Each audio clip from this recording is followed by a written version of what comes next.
Okay, here we go. Mark your own. It says circle the letter of the best answer. Approximately how many elements have been discovered? Hey, help. Sorry? Oh, 120. You give me the answer? Sure. Okay. Hey, for nerd bonus, how many exist in the natural universe? Only 92. Okay. After that, the rest we've created in like the Large Hadron Collider, all those big particle accelerators. We can create them, but most of them only last for split seconds. Some for only trillionths of a second. They're like and gone. But okay. Name 2 metals that are not silver colored. Now this threw some of you off. First of all, if you didn't already, I would underline that word. Because that gets rid of, by the way, you guys need to learn how to write multiple choice tests. Do you have the quiz? Okay. Let's pause right now. So one of the things I want to teach you, Riley, is how you write a multiple choice test, because far too many of you suck at it. As soon as I underlined the word metals, why can I cross that one out without even thinking about it? Not a metal. Gone. Why can I cross this one out without even thinking about it?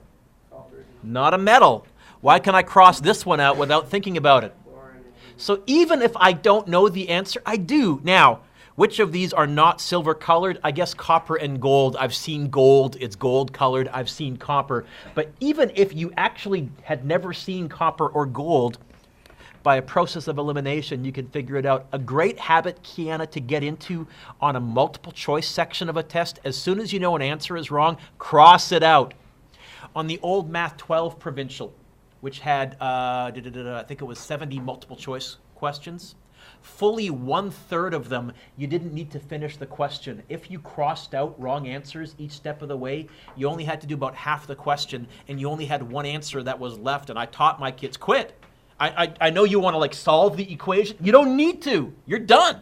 And that added up to about an extra 20 minutes of time saving, which on a provincial exam, that's gold.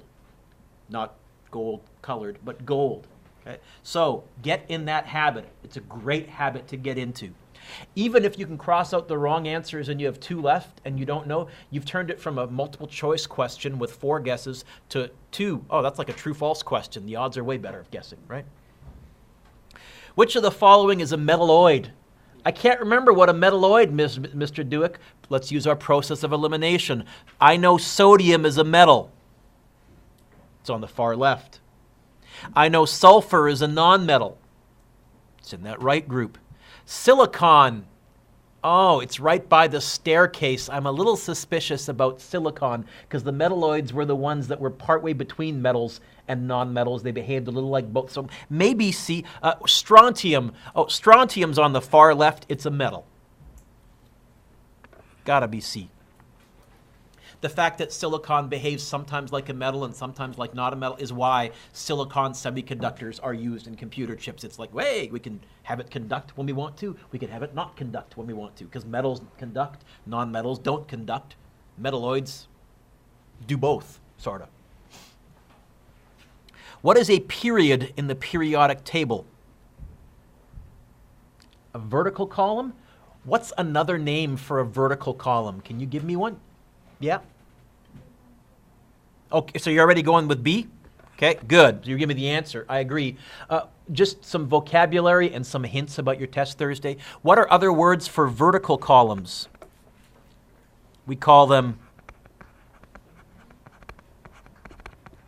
families, like the alkali metal family, the halogen family, the noble gas family, or we call them groups. The halogen group, the alkali group. Horizontal row, another word for that is period. Another word for that is number of electron shells or energy levels, right? No. No. In fact, you know what? A and D are the same answer. Another way to say vertical columns is same number of valence electrons. That's why fluorine and chlorine and iodine and bromine are all in that column. They all have 7 valence electrons. And I know it looks a little haywire when you get towards the bottom of the periodic table because they're bigger shell, but they have 7 valence electrons. What are the noble gases He and Cr? Oh, helium and krypton have in common? What's the answer? Let's see if I can use a process of elimination. Do they have the same number of electrons? I say no. Helium has 2. Krypton has more than 2. Krypton has 36. Do they have the same number of valence electrons? Oh, what's another word? What does valence mean? When we talk about the valence shell, which shell are we talking about? The outer shell. Oh, wait a minute. How many valence electrons does helium have, and how can you figure it out? How do you know it has 2? Counting. Top row. How many valence electrons does krypton have? 2? No, count across, does not. So B, wrong. Filled valence energy shells. Ah, that's the one I'm looking at. I think they have full valence shells. D, they'll both make a balloon float. You may recall I showed you a video of the noble gases, and helium floated, but we actually saw krypton and xenon, like they dropped like a, well, not like a rock, but they dropped. They did definitely not float. So, C. Number 6. How was the periodic table arranged? First of all, we go up by ones. What number is that going up by ones? What do we call that number? Okay, so the first thing I'm saying, no, no, maybe, maybe, because those both have the phrase atomic number in them. That explains why we go this way, why helium follows hydrogen, why lithium follows helium. Now, what about the vertical column? It turns out by chemical properties. That's why everything is in the same vertical column. Now, you could say, hey, Mr. Dueck, is it by ion charge? Well, not really. That's kind of a vague question. I stole this quiz from the textbook. I'm not a big fan of that question. It's too wishy-washy to me. Oh yeah, turn the page. I like number 7, I like number 7, I like number 7. Number 7 is a nice question. Why would I say that? Did you hear me say that, or are you just kind of student that tends to notice when a teacher emphasizes certain things? You can definitely expect to see some question about ions losing or gaining electrons. Clearly it won't be nitrogen, because that's what I gave you here, but something else. So, a nitrogen atom has formed an ion. Where is nitrogen on the periodic table? I think it's right there, right? In its row. How far from the right is it on the periodic table? I think it's 3, which means it's a non-metal. It wants to gain electrons. How many? 3. So the first thing I'm going to say, Kiana, is it wants to gain 3. No, well, no, no. Now, electrons, are they negative or positive? So if you gain 3 electrons, are you plus 3 or are you minus 3? That's the tricky part, because, Kiana, it's kind of backwards. People think, oh, you're gaining. Shouldn't you be, if you're gaining positive, you're gaining negatives. Gaining negatives. And I've done my Ben Franklin rant that he named them wrong, right? Okay. You don't need to know that, but nerd trivia. Which phrase is correct for a Bohr model of a metal? And the other word I would underline is ion, because if it's an ion, it's now gained or lost electrons. Well, no, for a metal, it doesn't gain electrons. For a metal, it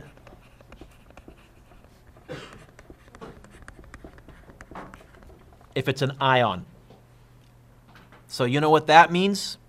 That's wrong and that's wrong. It doesn't have equal numbers of protons and electrons. And you know what? Neutrons and protons have never been equal. They are sometimes, but that's not a rule. It's just they are sometimes, but often they're not. It loses electrons, which means what? A or B? A. More protons than electrons. On your test, I'm probably going to give you a chart very, very, very similar to homework. No, where's section 2.3 homework? Very, very similar to this. Not as long. I think it's only 4 lines long. But I'm going to say to you, look, I should be able to tell you number of protons, and you can tell me what it is. I should be able to tell you number of protons and number of electrons, and you can tell me whether it's an ion or not. I should be able to tell you number of protons and its charge, and you can tell me how many electrons. I should be able to tell you how many electrons and its charge, and you can tell me how many protons. Why do I keep going back to protons? Because you know the protons, you know the atomic number, you know the element, right? Lots of information on that there periodic table. Let's keep going. Which best describes the alkaline earth metal? By the way, that's family number 2. Yes? Do you need to memorize that? No, it's on the pink periodic table that many of you have in front of you. You can look down column 2. It's called the alkaline. Okay, what best describes it? The family of metals that is magnetic? Not really. Oh, you know what? 2 valence electrons. You know how you know? Because what's the ion charge on all of them? 2 plus. By the way, what's the most reactive family of metals? What would the answer to C be? What's the most reactive family of metals? I showed you a video. The alkali, column 1. Why? Now you understand why, Amelia, because all they need to do is lose 1 electron to become stable, and they're very easy to do. They're desperate to do that. Alkalis, you drop them in water and they explode, right? Scandium, element number 21, has formed an ion. Which is correct? So I go find scandium. Now, scandium, element 21, says this.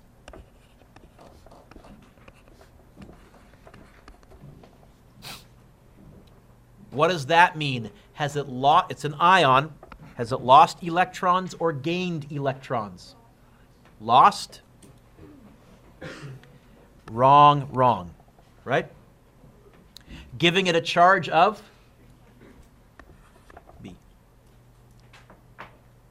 Your test is going to have some vocabulary. More than this, I gave you a crossword puzzle with vocabulary on it. Yes? I took words from there. Okay? Like the periodic table? I thought I gave you a chapter 2 vocabulary crossword puzzle. Maybe I didn't. Hang on. Was it after periodic table? No. Oh, hang on. I may be giving that to you today. We'll find out. I'll go look and see if I have it later on. That would be silly of me if I forgot to give it to you. Although that'd be a great thing to give you tonight to study. Hey, clever boy. Let's see. Atomic mass. F. Noble gases. G. Noble are non-reactive because they have full valence shells. I'll give you 1 mark each. Atomic number. Oh, that's also the number of protons in an atom, right? Bohr model. Oh, that shows the arrangement of the electrons in an atom. Metalloid. Oh, that has properties of both metals and nonmetals. Alkali metal. A, C, or E? A. So, fagibahada. Turn the page. All right. This one's kind of generic. What are 4 things that you can learn by looking at the square on a periodic table? What are some things that it tells you? Yep. Okay, so I'm going to write down atomic number. That's 1 thing. There's about 8 things probably. What else, Aiden?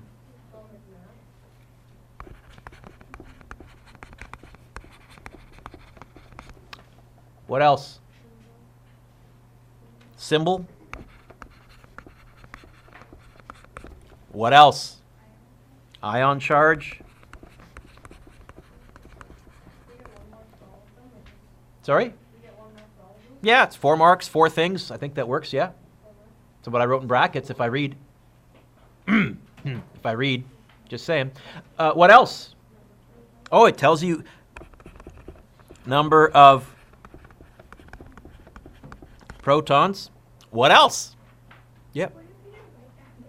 I only said 4 things, but I said there's about 8 things that you can get from here. So there's, as long as you have 4 of these, what else? Number of electrons, it tells you. That atomic number tells you a lot. Oh, number of electrons when it's not an ion, but on there they're not ions. I have to tell you they're ions in a question before you know to add or subtract electrons. So number of electrons. You know what, Mr. Dueck? Why don't you use the symbols that you showed them and be clever? P plus, E minus. It's one more thing that you can think. Sorry? Sorry? Number of. Now, remember, this one you have to do some math for. It's not blatantly on there. It's mass take away atomic number, which is really take away protons. Yeah. Aha, that's the really obvious one. I was surprised nobody tried to pull that one out. Oh, in addition to the name, sorry. Here I made fun of him for reading and I hadn't read. Yeah, okay. Anything else? Well, on this periodic table, no. If you're bored sometime, Google periodic table images. You'll see there are more complicated ones that have all sorts of other information. Each electron shell actually has a name. There's P shells and S shells. And we watched a video that went into that a little bit. You don't need to know that for Science 9 or Science 10. I'm not even sure you look at it in Chem 11. I think maybe in Chem 12, but I'd have to go look at the course. I'm definitely going to ask you to draw an atom Bohr diagram and an ion Bohr diagram. So, sodium, its atomic number is 11. Got it. Draw a simple Bohr diagram showing the number of electrons. Clearly include the number of neutrons and protons in the nucleus. I'm going to wimp out. I'm going to, at the bottom, say 11 protons and how many neutrons? 23, take away 11 is 12 neutrons. If you fit that into the nucleus, great, but I want to make this nice and big so you can see it in the back row. So anyways, nucleus.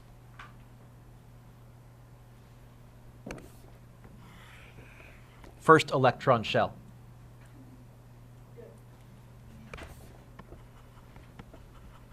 If you didn't pair them together, I won't take marks off, but once half a shell is full, they start to pair up. And since the first shell only has 2, once you have 1, it's half full. We'll start to pair up. Oh, that was a phone that went off. Whose phone was that? Oh, boy.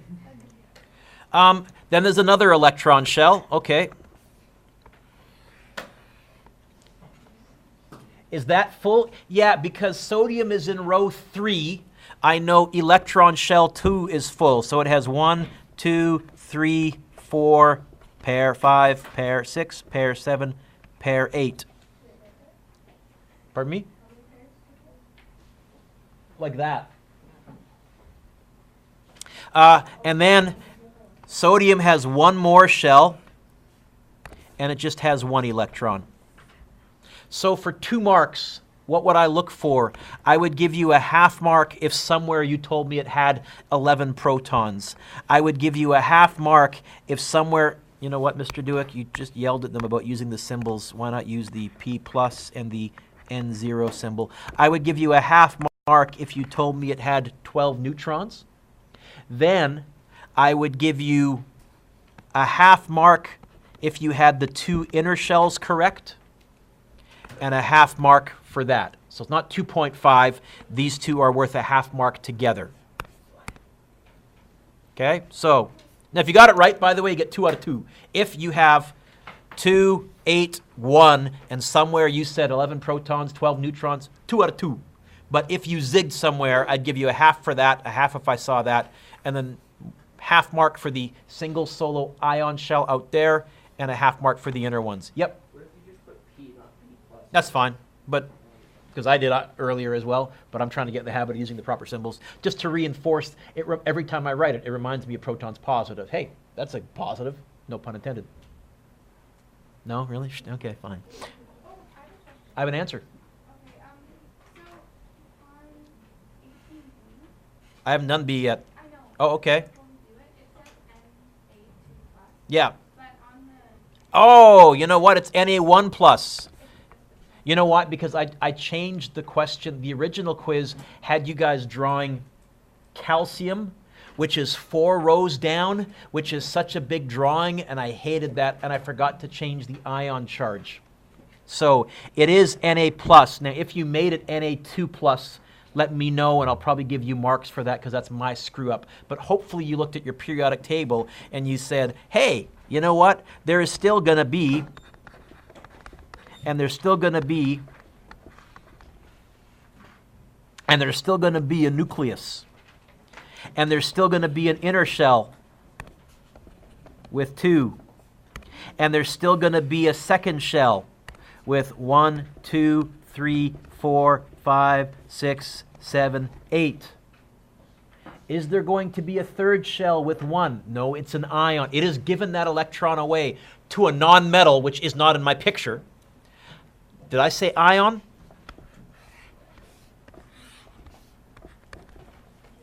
So here's how I would give out marks for this.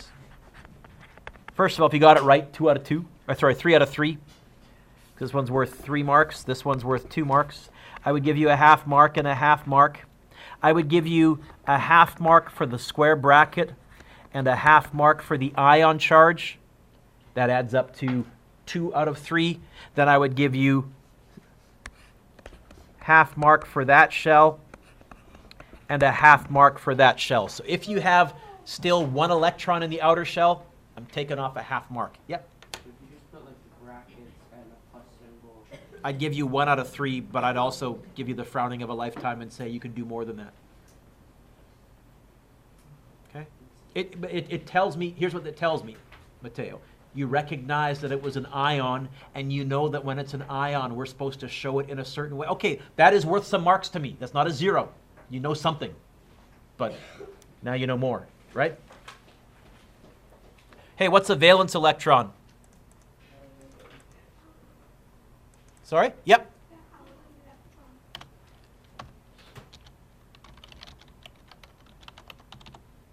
Electron in the outer shell. Come on, let's see if I can get it. Come on, come on. Are you really going to not let me? Really trying hard. Oh, heck. That. Oh, it doesn't work. Okay, I'll handwrite it. Electron in the outer shell. How are valence electrons related to chemical families? What are chemical families? The vertical columns. How are they related? Every family, or vertical column, I'll write that just so you know what we're talking about, has the same number of valence electrons. In other words, you have your periodic table. You know what? Let's bring a periodic table up for you guys. I'll come back to that in a second. You guys can copy it in a sec. But in other words, in family 16, how many valence electrons does oxygen have? 6? These all have 6. It goes a little haywire down here. I know. These all have 7 valence electrons. It goes a little haywire down here because you're saying, wait a minute, Mr. Dueck, you taught us to count across and we can't. I know. Most of what I've taught you is wrong for the bigger, yuckier elements. But we got to start somewhere. So, do nonmetals tend to gain or lose electrons? Nonmetals. Gain or lose? You know what? I'm so lazy, I'm just going to do that. But you can write the word gain.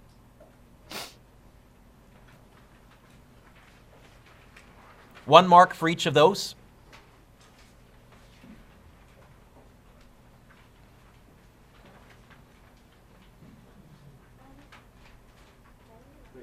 Can you wait till we finish marking the quiz? About 10 more minutes? Do we just have to circle? No, you can write it, but I figured I'd circle it because just to make it obvious and stand out. 2 more, right? Oh no, and a bit more. Okay. Draw Bohr model diagrams for the two named elements. Oxygen, okay, if you didn't already, underline the word ion. That means a great deal. It means, oh, Mateo, what's my final answer going to have around it? Square brackets and an ion charge. In fact, if I really, really wanted to, right now already, I could say to myself, hey,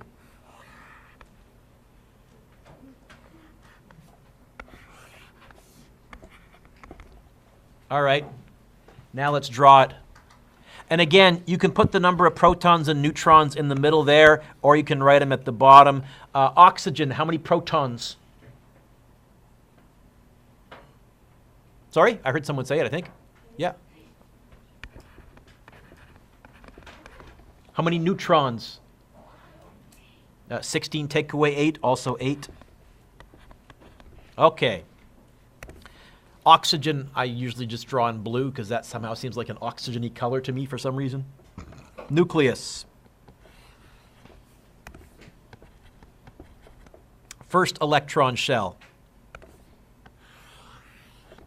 Oxygen is in row 2, so it's only going to have one more shell.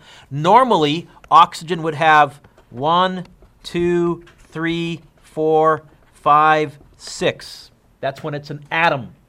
This is an ion. It wants a full valence shell. It could lose 6, which would be lots of work, or no, what will oxygen do instead? So I'll do them in a different color just so you can see. Where did those electrons come from? Some metals that are off the page that were willing to give up 2 electrons. For 2 marks, I would probably go something like this. Half mark for having both of those right. Half mark for having the square brackets and the ion charge. And then 1 mark for the correct diagram. Something like that. Did I hand up or no? Argon, or what teachers say to you at the end of June. Students are gone. No? Okay. Wow, argon is in row. Okay, I can do this. I can do this. Is it an ion? Can argon ever become an ion? Because it's got a full valence shell already. It's stable. Okay, so argon, it's going to have how many protons? How many neutrons? 40 take away 18. All right, here we go. Argon, I'm going to make kind of greeny colored for some reason. There's the nucleus. We have our first electron shell. We have a second electron shell. That holds 1, 2, 3, 4, 5, 6, 7, 8. Then we have a third electron shell, which holds 1, 2, 3, 4, 5, 6, 7, 8. I think that's it, yeah? How many does the fourth electron shell hold? Well, technically 18, so I probably won't ask you to draw some. Well, I might ask you to draw like potassium or calcium or scandium, because that's only one more shell and like 1 or 2 or 3 electrons. But I almost certainly won't ask you to draw germanium to try and fit all those dots in. Is a little crazy. 2 marks, I would probably go 1 mark for that, half mark for each, and then 1 mark for the correct picture, correct Bohr diagram. Almost done. As the rows increase, what happens to the number of electron shells as you move down a period, as you move down a row? Yeah?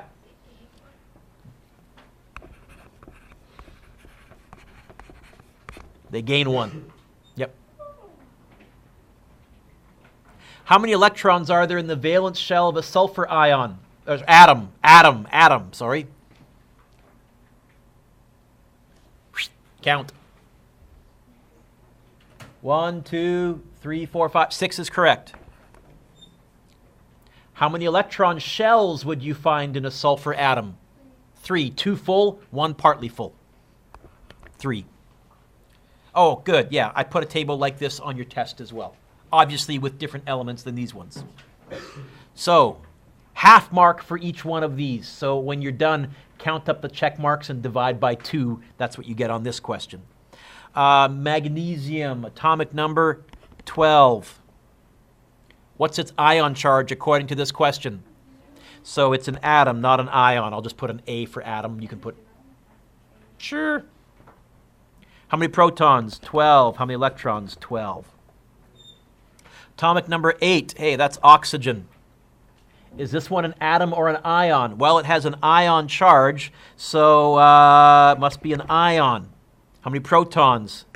8. Ooh. How many electrons? Not 8. 10. It wants to gain 2 more to fill up its shell. 19 protons. I can figure, oh, that means that's 19, which means it's, okay. Potassium. Atom or ion. The fact that it says plus means it's an ion, which means how many electrons does it have? 18. Wait a minute, Mr. Dueck. This one has 18 electrons. Yeah, that's okay. It's the protons that decides what kind of element you are. So 18 electrons, and we're 2 minus how many protons?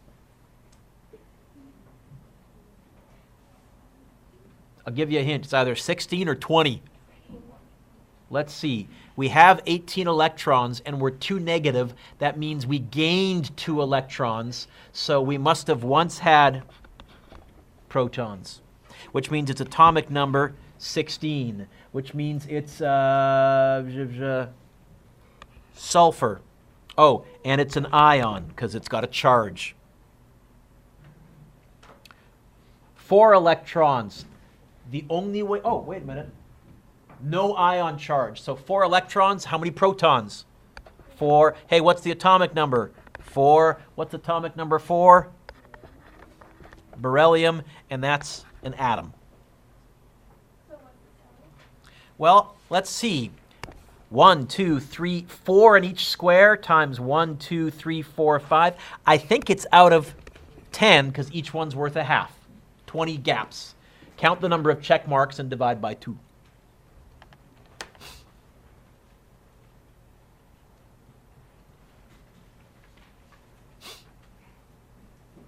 Any lawyering with me? Any questions? Now is the time.